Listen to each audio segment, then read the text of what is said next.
Hey everyone, welcome back to my channel, Danny Talks United. Today, we are diving into the world of football punditry. Specifically, we're going to focus on ESPN FC in this video. And we're going to focus on some of their most controversial and, I would say, outdated pundits, and Steve Nicol and Craig Burley. We'll discuss their apparent and obvious bias against Manchester United and explore why major sporting companies are failing with their football punditry. Let's get into it. But just before we do, don't forget to hit that like, share, and subscribe. ESPN FC, you're up. Previously, keep your mouth closed. Didn't turn up in United won. City didn't turn up. Not help me. Somebody should be telling me to shut up.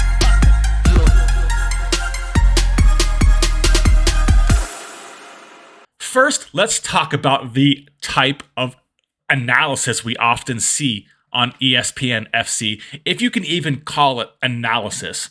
I'd like to start this off by saying I would hardly call this analysis or proper punditry because there is no level of execution, professionalism, or research that goes into any of these pundits that are on TV at the moment. Steve Nicol and Craig Burley are known for their straightforward and, I would say, harsh opinions, but only harsh against certain figures in football, i.e. the Manchester United boss, whether it's the Chelsea boss. You don't see much about the Liverpool boss or the Newcastle boss. You don't see much about the Aston Villa bosses. They mainly love to focus on Manchester United, Chelsea, and at times Arsenal as well. But when it comes to Manchester United, their negativity just seems to hit on a different level when comparing to those other few clubs they do love to poke at a bit. And if you care to see, here are just some of the titles and thumbnails from their last few videos about Manchester United. Here, take a look. Cool.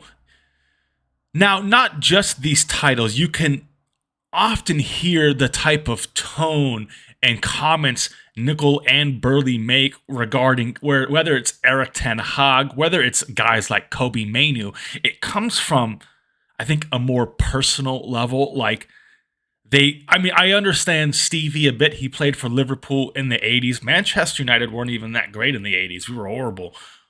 Craig Burley, I can actually really understand because we probably tormented him all throughout his playing career in the 90s.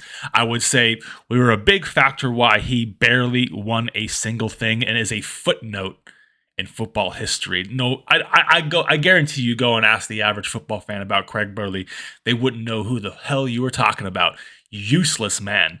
I think all he was good at was getting angry at and pissing off his own fans. If you look at Chelsea, and I think it was Celtic where he played, they hate that guy. And when you see him on TV, it's apparent. It's very apparent why.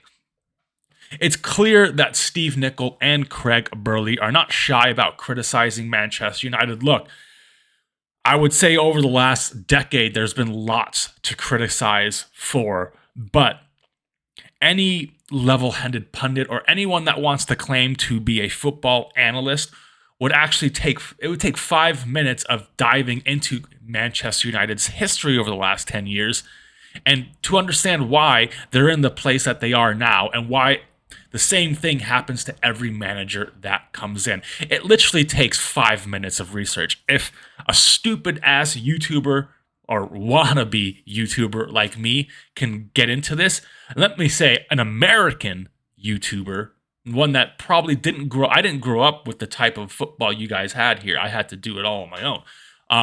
If I can understand this, there should be no reason why people who've spent 30, 40 years in the game and are on TV shouldn't understand this. Like I said, lots to criticize about when it comes to Manchester United, but I think where their criticism hits in the wrong places, if that makes sense. Firstly, their harshest critiques, I wouldn't say firstly because we've already talked about this, but their harshest critiques often lack the same level of scrutiny when applied to other top clubs. For example, Nicol and Burley are quick to point out managerial issues at United, which, look, there's been some mistakes with managers at Manchester United. Yes, we've hired maybe some of the wrong ones. Some managers have said some dumb things and made the wrong choices. Every manager does that.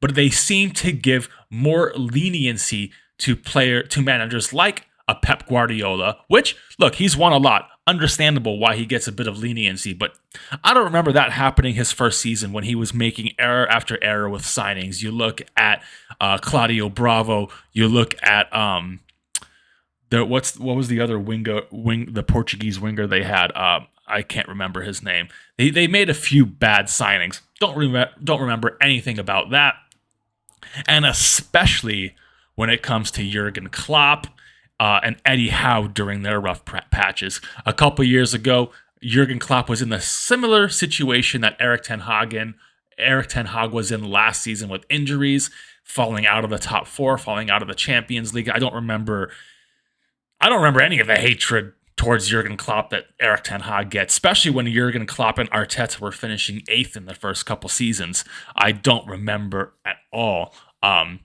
Maybe more on Arteta than Klopp, but Jurgen Klopp felt like he was just getting a walk through the park anytime he was featured on ESPN FC. It's a big double standard, and it's a significant part of this issue. I have no issues criticizing Manchester United, but I want to see each team have that same level of scrutiny when they make similar decisions. But yeah, now, why is this a major problem for sporting companies? Simply put, biased and inconsistent punditry erodes the trust of the audience. These aren't fan channels. These aren't this is not MUFC, Chelsea TV, Arsenal fan TV. These are supposed to be unbiased opinions with actual research behind them, and it does not happen. Football fans are becoming more and more discerning about and are quick to notice when the analysis is not objective. Why tune into if we don't want objective commentary, why go to ESPN when you can just tune into your favorite fan channel and hear everything you'd like to hear about your club? I like to listen to other opinions about the club, but I'd like to listen to them from a place of actual thought and research, not just a surface level 12-year-old analysis. Anyone can do that. You can get a monkey with a Scottish accent to do the exact same thing Craig and Steve Nicol do. They don't do anything unique except be loud, angry, and senile old men. That's just how I feel. The second major issue is the lack of diverse perspectives. Major sporting companies often rely on a select group of former players, many of whom come from a similar background and playing styles. This creates what we would call an echo chamber, reducing the variety of insights and opinions. Like you get a bunch of people where Manchester United kind of ruined their playing career, or pundits where their biggest rivals were Manchester United. I'm sure we're going to get some level-headed opinions on Manchester United where all these guys are in the same room. I don't know. Let me know what you think about that. Now, you compare this to independent platforms and channels where you get a broader range of opinions and more balanced discussions. This diversity is crucial and healthy for the insightful football analysis. That's a big, big line right there. Look, I mentioned fan channels a few times. If you want to hear news and people praise your own clubs, go to fan channels. But there are some good level-headed fan channels out there that don't show any bias towards any club. They talk about facts and figures. They don't really throw in opinions on why they dislike this club, why this signing will not work because I don't like this club. They come in, research, and analyze why this will be a good fit, why this could be a bad fit. I like channels like that.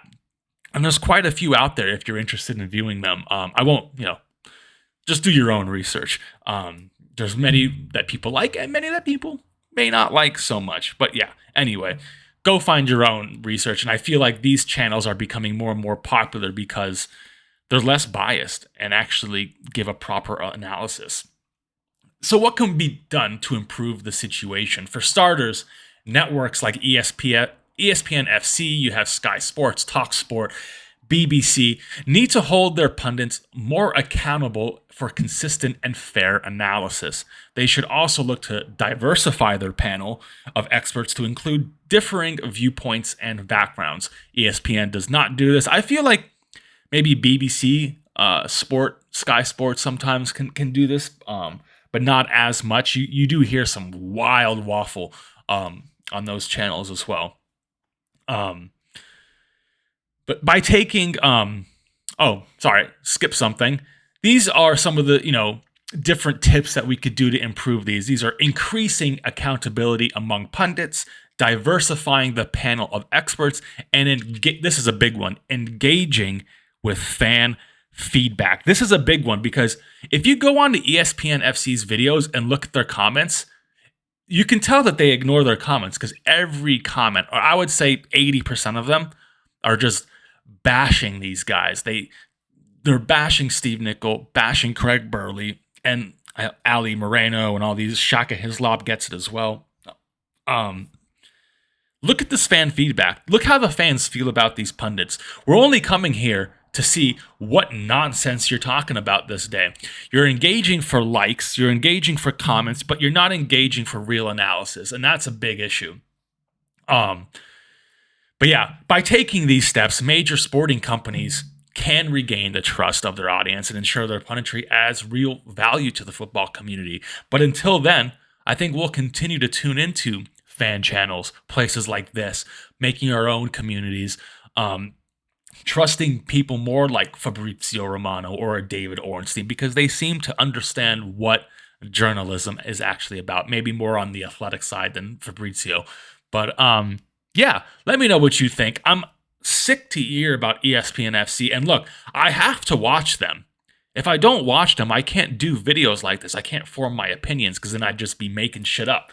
I've been watching them for a very long time. And if you're not quite aware, I lived in America for a very long time. And that's the quality of punditry they have to deal with over there. That's terrible. Very, very bad.